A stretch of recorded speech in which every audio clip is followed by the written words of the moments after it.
लाल की जय। गीता का कल हम लोगों ने 38वां श्लोक बीच में समय के कारण छूट गया था। सुख दुखे समय कृत्वा लाभा लाभो जया जय ततो युद्धस्य युद्धस्व नैव पापम वाप्यसी। भगवान क्या कहते कि सुख दुखे समय कृत्वा। अब इस सुख और दुख की बातें अगर करते हैं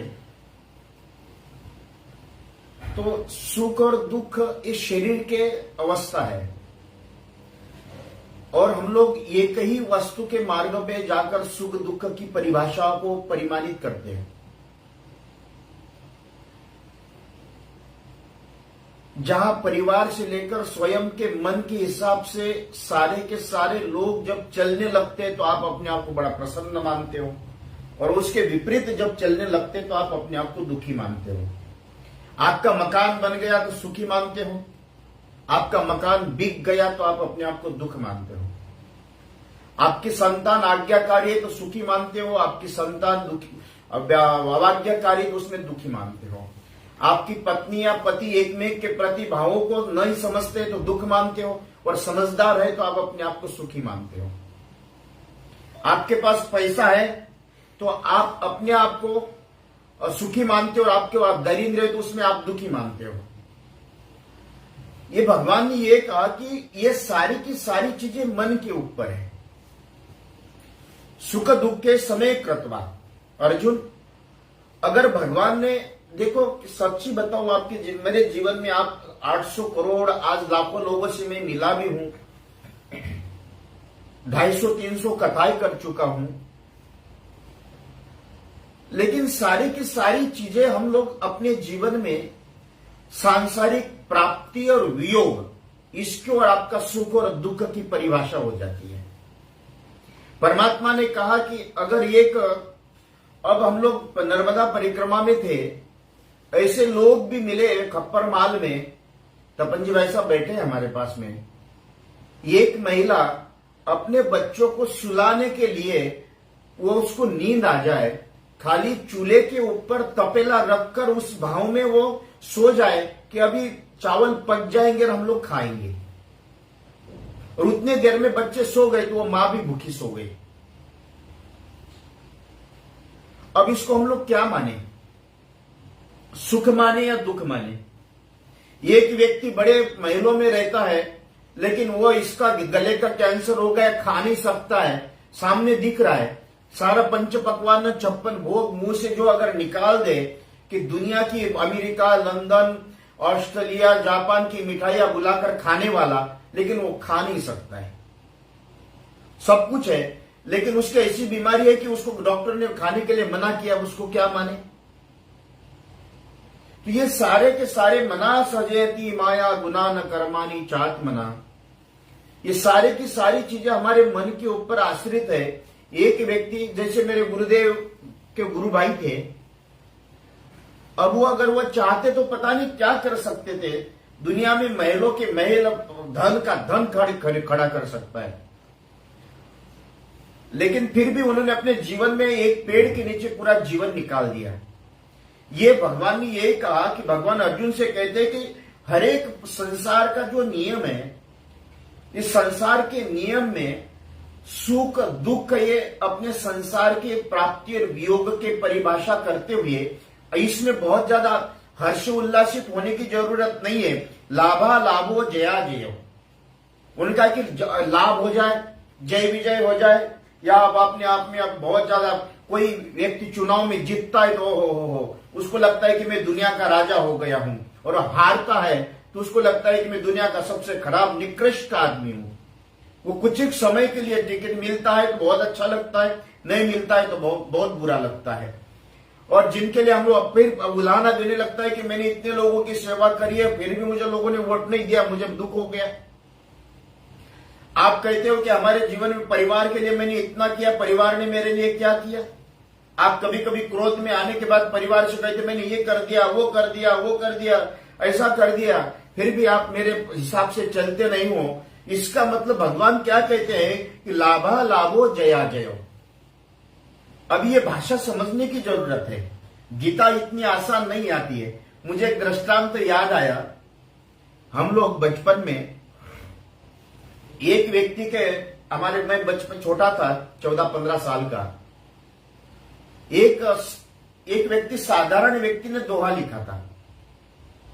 उन्होंने कहा कि अर्जुन की दृष्टि कृष्ण पर, कृष्ण की दृष्टि चारों घोड़ों पर, घोड़ों की दृष्टि सूर्य पर, और सूर्य की दृष्टि रथ के शिखर पर, और शिखर की दृष्टि मटके पर।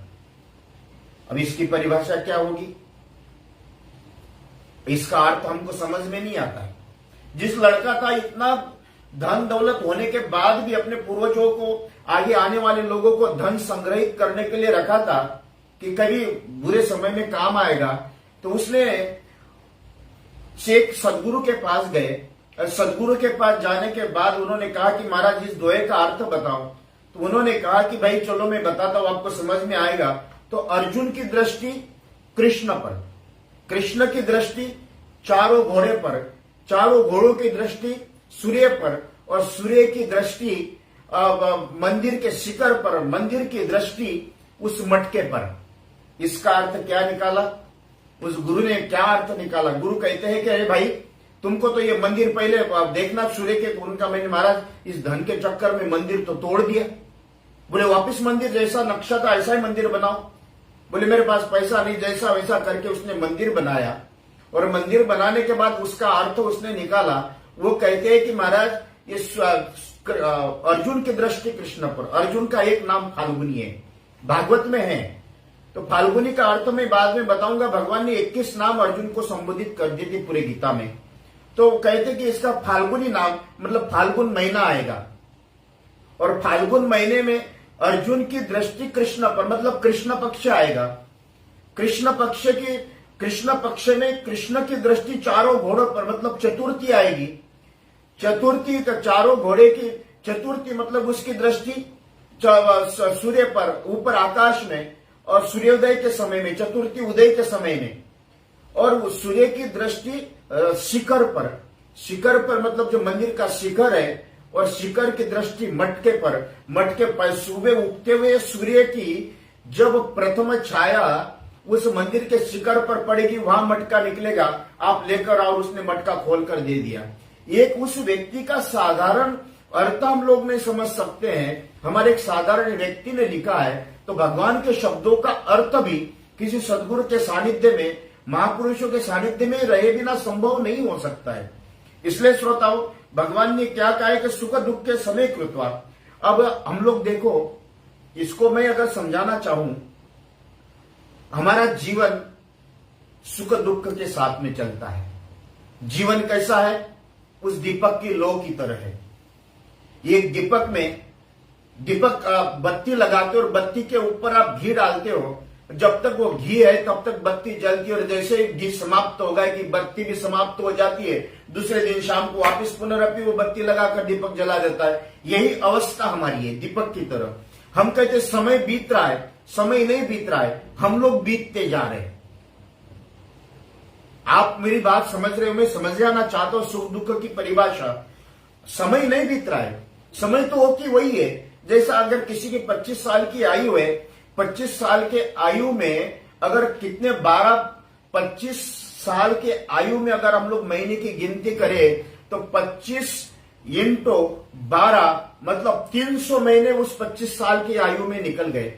और 300 इंटू अगर उसमें भी हम लोग 365 दिन निकाले तो 9127 दिन हो जाते। 50 साल में 600 महीने हो जाते। 600 महीने में 18,254 महीने हो जाते हैं। इसमें इतना समय निकालने के बाद भी आपको वो का वही दिन, वो का वही समय, वो का वही रात्रि, वो का वही दिन, उसमें सभी का सब करते हुए समय नहीं बीता। समय तो वही था, वो रोज ही सुबह वही सोमवार, वही मंगलवार, वही बुधवार, वही गुरुवार, वही शुक्रवार, वही शनिवार, रविवार, वो के वही दिन आते हैं। सुबह उठकर जब 12 घंटे का दिन है, 12 घंटे की रात्रि है, दिनों में रात्रि में समय में कोई परिवर्तन नहीं है, लेकिन समय रूपी दीपक में मनुष्य रूपी ज्योति और जो कर्म है उस कर्म में जलते हुए समाप्त हो जाते हैं। उसमें अगर कोई व्यक्ति समझदार हो जाए, अगर अपने आप में ये चलते हुए रास्ते में संग्रहित कर ले, आप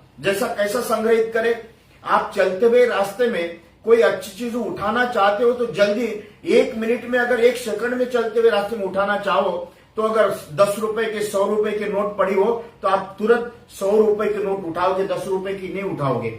यही मनुष्य के जीवन में भगवान ने कहा कि अर्जुन, समय बीतते समय अगर आपके जीवन में सुख भी आ जाए और दुख भी आ जाए तो उसके अंदर आपका हरेक तरह समकृत्वा, उन्होंने कहा कि सम दुखे समय कृत्वा, हरेक समय में समय कभी भी स्थिर नहीं है। हरेक समय, एक संत ने अपने गले में पट्टी बांध दी थी, उसमें लिखा हुआ था ये भी समय बीत जाएगा। तो ये भी समय बीत जाएगा मतलब सुख भी समय बीत जाएगा और दुख का भी, लेकिन इसको समझने की जरूरत है।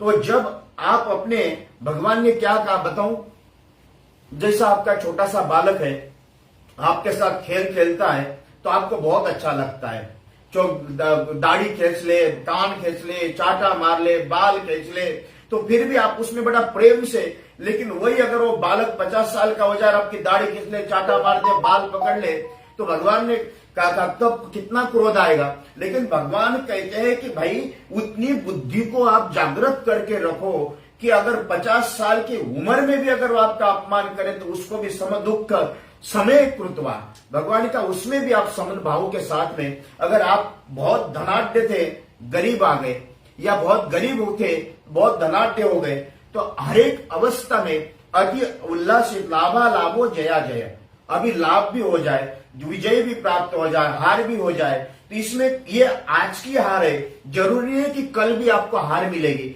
जरूरी है कि कल भी आपकी विजय हो सकती है। भगवान ये कहा ततो युद्धस्य नैव पापम वाप्यसी, हे अर्जुन अपने कर्म में समभाव के साथ में, मैंने उस दिन कहा था कि आपकी विवेक बुद्धि जब जागृत रहेगी, हर एक चीज में इतनी प्रौढ़ता बनी रहेगी, समझने की क्षमता आपके अंदर आएगी, तो हर एक चीज को आप अपने बुद्धि के द्वारा उसको स्वीकार करके उसमें सफलता कैसे, जैसा रास्ता कठिन रास्ता है, उस कठिन रास्ते में से निकलने की गाड़ी कैसी निकालना है, साइकिल कैसी निकलना है, या पैदल चल रहे तो पैदल में से कैसे बाईपास करते हुए चलना, ये बुद्धि आपके पास में होती है। लेकिन भगवान कहते कि यही बुद्धि कर्म के साथ में भी आपके अंतरंग में प्रतिष्ठित हो जाए तो उस व्यक्ति को अपने किए हुए कर्म के ऊपर पाप नहीं लगते हैं। इसलिए अर्जुन तो युद्ध कर, और युद्ध के लिए तत्पर इन सभी चीजों में, जब पाप कर्म में, पुण्य कर्म में, इसमें जाने की जरूरत नहीं है। आगे का 39वां श्लोक भगवान कहते येषा ते भी हिताम सांख्यो बुद्धि योगे विद्वांसुनु बुद्धया युक्तेता पार्थ कर्म बंध प्रयस्यति। अब सांख्य योग की बातें भगवान करने लगे। सांख्य योग बड़ा श्रेष्ठ योग है। ये सांख्य योग में एक निर्गुण और सगुण के ऊपर की बातें बताते हैं। भगवान कहते हैं कि अर्जुन तुम ध्यान पूर्वक सुनो। और 40वां श्लोक कहते हैं न्याभिक्रम नाशोस्ति प्रत्यवायो न विद्यते स्वल्पमवस्य धर्मस्य त्रायते महतु भयात्।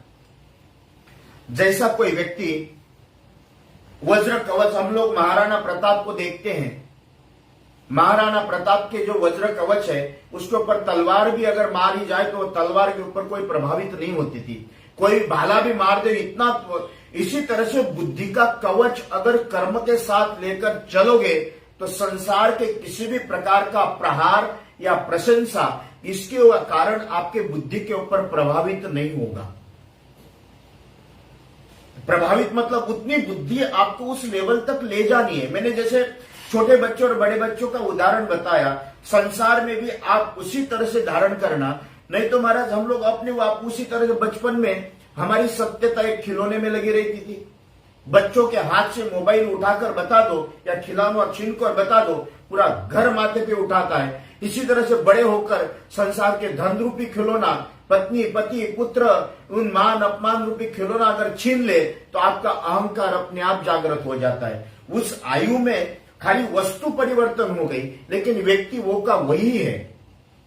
वस्तु परिवर्तन हो गई। आप 50 साल की उम्र में जिस तरह से बालक को पूर्ण सत्यता उस खिलौने में है, इसी तरह से पूरा 50 साल की आयु में भी धन दौलत पद पैसा प्रतिष्ठा में भी आप अपने आप को पूर्ण सत्यता मानते हो, लेकिन जब आपकी बुद्धि समझने के लायक आएगी, उसमें निष्कर्मता आएगी, निष्कामता और सकाम कर्म विकर्म आगे की बात आएगी।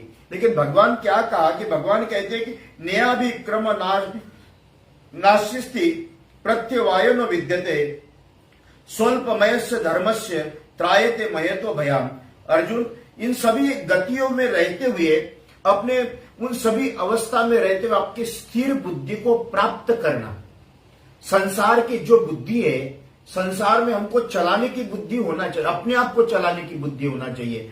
आप अपने अंदर अपने आप को चलाने की बुद्धि नहीं है, इसके कारण आपके कर्म में कहीं ना कोई दोष उत्पन्न होते और दोषों में अनेक प्रकार के दुख उत्पन्न होते और दुख में आपकी जितनी पीड़ा आती है, जितने आप रोना गाना हंसना जितना भी आप करते हो, क्योंकि ये भगवान यही कहता है कि हर एक चीज जो परमात्मा के अधीनस्थ है उसको स्वीकार करो, और स्वीकार करते हुए आपके प्रतिकार करने से होगा कुछ नहीं है। आप दुखी भी हो जाएगा, माथा भी फोड़ लोगे, क्या होगा उससे।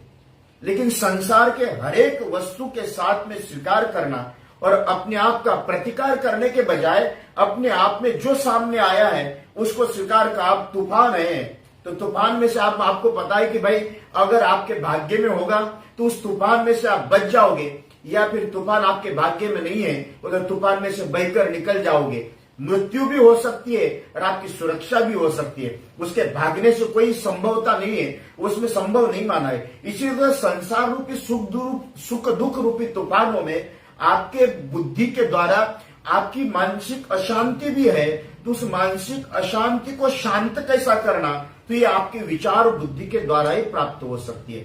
आप अनेक प्रकार की विचार करने से अपने आप को अशांत करने से क्या होगा, कुछ नहीं होगा। तो भगवान यही कहते कि अर्जुन,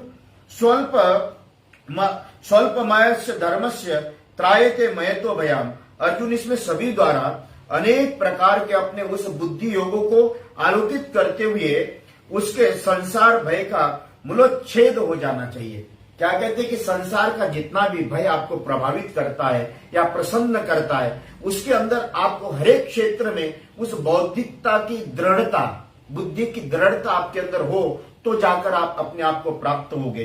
भगवान आगे 41वें श्लोक में कहते हैं, व्यवसायत्मका बुद्धि रे के कुरु नंदना बहुशाखा रमतातच्च बुद्धि व्यवसायिक नाना।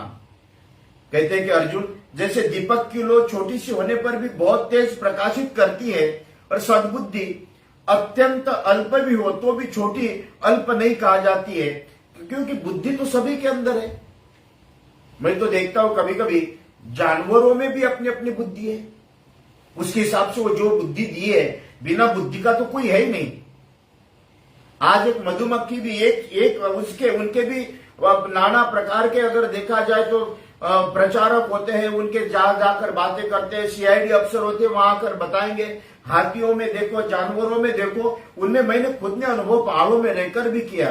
तो ये सारी बुद्धि तो हरेक अवस्था में रहती है, लेकिन कितनी बुद्धि है। हम लोग जानवरों को जितनी बुद्धि दिए उसके मर्यादा के हिसाब से वो चलती है, लेकिन मनुष्य अपने बुद्धि का प्रयोग नहीं करता है। हमारे बुद्धि में अगर उस तरह की अवस्था में जाकर, क्योंकि वो आगे सांख्य योग में और स्थित प्रज्ञ में वर्णन आया हुआ है, भगवान व्यवसायित्मिका बुद्धि, अति व्यवसायित्मिका बुद्धि, व्यापारी बुद्धि।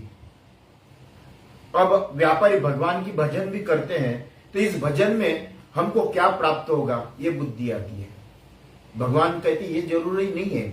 आप अपने जीवन में, आपका कार्य है मंदिर में अगर बैठे हो आधा एक घंटा, तो उस आधे घंटे में आपकी बुद्धि में एक ईश्वर के अलावा दूसरे कोई न आए। लेकिन हम लोग परमात्मा की भक्ति भी करते हैं, तो भक्ति इसलिए करते हैं कि हमको कुछ सांसारिक वस्तु की प्राप्ति हो, और सांसारिक वस्तु की प्राप्ति के लिए परमात्मा, आपने कभी भी अपने अंतरात्मा को प्राप्त करने के लिए परमात्मा से प्रार्थना नहीं की। तो भगवान कहते हैं कि व्यवसायित्मिका बुद्धि के कुरुनंदना, ये अति व्यवसायिक बुद्धि मनुष्य को दुखी कर देती है, और उसमें अति सांसारिक अवस्था में लिप्त रहने वाली बुद्धि हमको अपने आप में प्रताड़ित करती है और सभी निराश होकर अपने आप को दुखी मानकर कहता है कि संसार बेकार है, संसार बेकार लगने लगता है, दुखी होने लगता है, कि भागने का मन हो जाता है, कि एकांत में रहने का मन हो जाता है, कोई सब कुछ छोड़कर जाने का मन होता है, सब उसमें निराशा उत्पन्न होती है। इसलिए भगवान कहते बहुत ज्यादा व्यवसायिक बुद्धि अपने मन में मत रखो, बहुत ज्यादा व्यवसाय व्यापारिक बुद्धि, जिसको जैसा कोई व्यापार करता है उसमें से कितना पैसा आएगा पहले सोचता है, अपना व्यापार तो को फिर बाद में देखा जाएगा। इसलिए आज के व्यवसायिक का बुद्धि के ऊपर हम लोग कल चर्चा जरूर करेंगे। आज का समय पूर्ण हुआ। कृष्ण कन्हैया लाल की।